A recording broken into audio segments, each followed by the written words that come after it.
Satreskrim Polres Tulang Bawang bersama dengan tim Polda Lampung menangkap pembunuh bocah perempuan berinisial R, 9, yang meninggal dunia secara tragis di mes perusahaan produsen gula di Tulang Bawang, Lampung. Alhamdulillah kami berhasil menangkap pelaku pembunuh bocah di lingkungan mes perusahaan produsen gula. Pelaku tersebut bernama Hari, 40, telah kami ciduk, kata Kasat Reskrim Polres Tulang Bawang, AKP Noviarif Kurniawan saat dihubungi Tribun Lampung.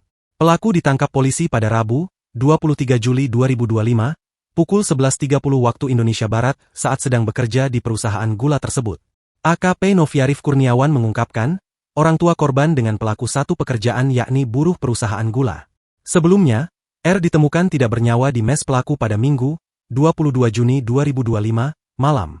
Namun usai kejadian, pelaku justru menghilang dan tak kunjung ditangkap.